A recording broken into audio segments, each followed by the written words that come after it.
Hello traders, welcome back to my channel. ఇవాళ date వచ్చేసి 10వ తారీఖు ఏప్రిల్ 2024. ట్రేడర్స్, ఇవాళ ఒక చిన్న ప్రాఫిట్ చేసిన. ఇది నేను 350 360 ఆ టైంలో ఎగ్జిట్ కొడితే 338లో అంటే మినిమం 12-13 పాయింట్స్ నాకు డౌన్లో ఎగ్జిట్ అయిపోయింది. మార్కెట్ ఆర్డర్ పెట్టేసరికి ఏమైంది అనేది మీకు ఒకసారి ఏ టు జెడ్ వీడియోలో చెప్తా. ఫస్ట్ ఆఫ్ ఆల్ పొజిషన్స్ చూసుకోండి. ఆర్డర్స్ ఒక ఆర్డర్ తీసుకున్నా. Okay, 200 something profit. అందులో బ్రోకర్ గాడే 60 తీసుకుంటే 150 రూపాయలు సంథింగ్ ప్రాఫిట్ అనుకోండి. ఓకే, ట్రేడ్స్ 13:55 అంటే 1 గంటల 55 నిమిషాలకు నేను ఎంట్రీ తీసుకున్నా. ఓకే, దానికన్నా ముందు ట్రేడర్స్ వాట్సాప్లోకి వస్తే మార్నింగ్ ఒక పిక్ పెట్టిన 10 గంటల 8 నిమిషాలకు. ఈ లెవెల్ హై బ్రేక్ అయితే అప్ సైడ్ వెళ్తే ఓన్లీ అప్ సైడ్ ఎంట్రీ తీసుకుంటా, కిందికి వెళ్తే కిందికి ఓన్లీ సెల్ సైడ్ తీసుకుంటా, మధ్యలో ఉన్నంత వరకు no trades. Okay, same as usual నిఫ్టీలో కూడా సేమ్ 2 లెవెల్లు డ్రా చేసుకున్నా. పైకి పోతే ఓన్లీ బై సైడ్, కిందికి పోతే ఓన్లీ సెల్ సైడ్. ఇవి ఎలా డ్రా చేసిన అనేది మీకు వీడియో ఉంటుంది, వీడియో చూడండి నా ఛానల్లోకి వచ్చేసి.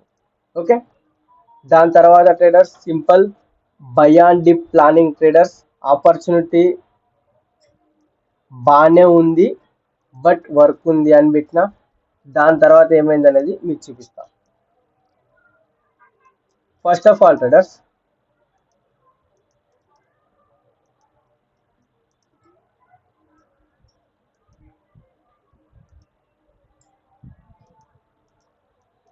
మార్కెట్ ఈ లెవెల్లో ట్రేడర్స్. ఓకే, మార్కెట్ నిన్నటి క్లోజింగ్ కన్నా పైన ఉంది. ఓకే, అండ్ ఈ లెవెల్లో ఏంటంటే ట్రేడర్స్, ఈ లెవెల్లో నేను ఎంట్రీ తీసుకున్నా. ఇక్కడ ఒక బ్రేక్అవుట్ అయింది ట్రేడర్స్, చూడండి. ఇలా ఒక బ్రేక్అవుట్ అయింది. బ్రేక్అవుట్ అయ్యి దాని తర్వాత ఇక్కడ కొంచెం జూమ్ చేస్తే ట్రేడర్స్ మీకు క్లియర్గా చూపిస్తానా. ఇది నా ట్రెండ్. లో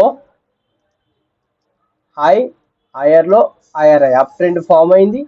దాని తర్వాత ఇది డిప్ వచ్చింది సమ్వేర్ అరౌండ్. నేను ఇక్కడ ఎంట్రీ తీసుకున్నా. ఇది నా స్మాల్ ఎస్ఎల్, టార్గెట్ వచ్చేసి కొంచెం పైన ఉన్నది. సో అక్కడి వరకు పోయింది. ఈ క్యాండల్ అనేది ఇక్కడ వరకు వెళ్ళింది.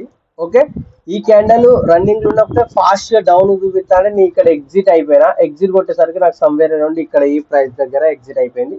దాని తర్వాత మంచిగా మూమెంటం ఇచ్చింది. దాని తర్వాత సైడ్ వేస్ అయింది. దాని తర్వాత మొత్తం అయిపోయింది, టైం అయిపోయింది. నా ఎంట్రీ లాజిక్స్ వచ్చేసి ట్రేడర్స్. ఓకే, నా ఎంట్రీ రీజన్స్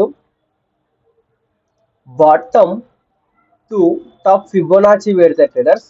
ఓకే, ఎగ్జాక్ట్గా ఈ లెవెల్లో 50% నుంచి రిజెక్షన్ అయ్యి పోతుంది. సో సమ్వేర్ అరౌండ్ నేను ఇక్కడ ఎంట్రీ తీసుకున్నా.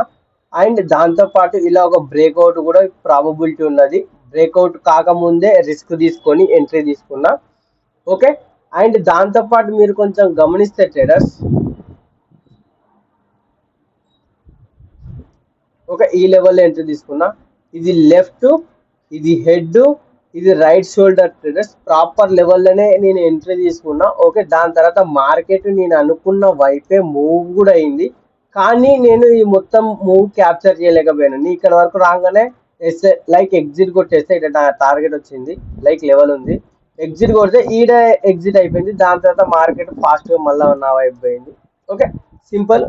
అంటే నా సెటప్ వర్క్ అవుతుంది అంది. ఓకే, కానీ కొంచెం లిటిల్ బిట్ చిన్న మిస్టేక్స్ ఉన్నాయి ట్రేడర్స్.